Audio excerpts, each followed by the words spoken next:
My name is Margaret Hayes. I am 60 years old. I live alone in a small, quiet house in Portland, Oregon. Many years ago, my husband left me. He walked away and never came back. I do not know where he lives now. I had only one child, my son David. When his father left us, David was just a little boy. He does not remember his father. He never asks about him. Whenever I try to speak about his father, David changes the topic. Life was never easy for me. After my husband left, I had nothing. No money, no home, no proper job. I had a young son, and I had to survive. Worked very hard. In the morning, I cleaned house for rich people. In the evening, worked in a bakery. My hands were always tired. My body was always weak. But I never complained. I wanted my child to have a good life. I gave up my own dreams. I did not buy new clothes or good food. I worked for David. I paid the rent, bought school books, paid bills, and cooked food. Life was heavy, but I carried it with love. David grew up. He became a fine young man. I felt proud when I looked at him. I believed he would always stay by my side. I thought he would never forget my love. But life changed when David turned 25. One day, he told me about a woman named Samantha. His eyes were happy when he spoke her name. He said she was kind, beautiful, and full of life. I was happy because he was happy. The next Sunday, David brought Samantha to our house for dinner. At first, she seemed polite. She smiled and said my house was warm and pretty.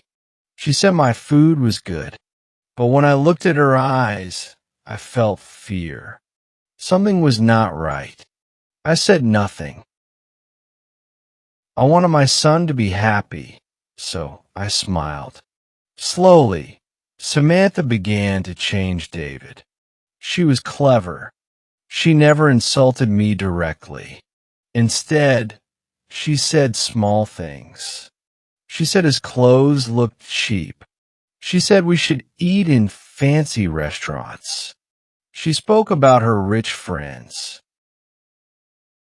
David began to change. He stopped meeting his old friends. He started dressing like her friends. He spoke like them and acted like them. The boy I raised with love was disappearing. He was not my David anymore. Our Sunday dinner stopped. At first, he said he was busy with work. Then he said he was tired. Finally, he stopped coming. David, my son, you seem different. I am worried, I said. When I spoke about Samantha, he became angry. You are jealous, mother, he shouted.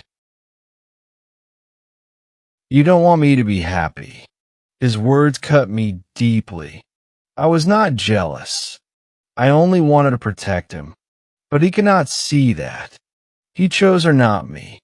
Weeks passed, then months. My house felt empty, silent, cold. One evening, I could not bear anymore. I decided to go to David's apartment. My hands trembled. I pressed the elevator button. I reached the fourth floor. I stood before door number 22. My heart beat fast. I knocked. The door opened. It was not David. It was Samantha. Her eyes were cold. Her voice was sharp. Hello, Samantha, I said softly. Is David home? I need to see him. He stood tall. David is here, but he does not want to see you, she said. My heart stopped. What do you mean? I asked. Margaret, you need to leave. David wants freedom, she said slowly. Freedom? Freedom from what? I whispered. Freedom from you, she said. You control him too much. He wants to live his own life. Tears filled my eyes. I was not controlling. I only loved him. But my son stayed behind the door. He did not come out. He did not call my name. He let Samantha speak for him. I turned away. I walked down the hallway. My son was gone. Days turned into weeks. Weeks into months.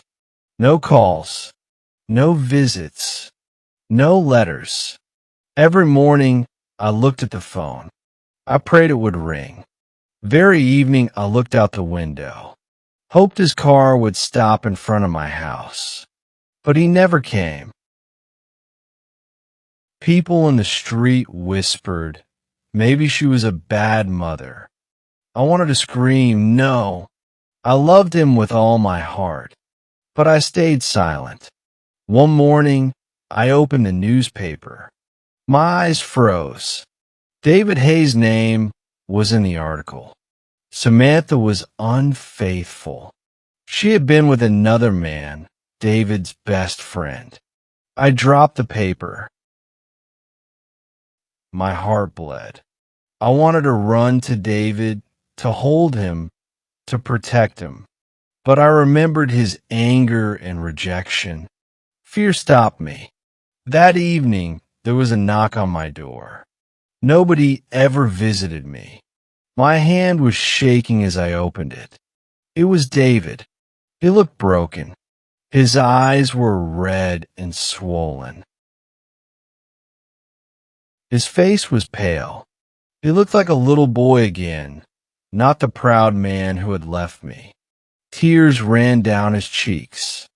"Mother," he cried, falling into my arms. "Mother, I'm sorry. I'm so sorry." I hugged him tightly. My heart healed in that moment. I did not see the man who hurt me. I only saw my son. He was home. Now David lives with me again in our small house. I hear his voice every day. My nights are no longer filled with tears. I sleep peacefully knowing he is safe in the next room. People ask me, how can you forgive him so quickly? How can you forget the pain? They do not understand. A mother's heart is different. When I look at David, I only see the little boy I raised with love. Families hurt each other, yes, but families can heal. Love is strong, strong enough to bring back what was lost. And I will never stop loving my son.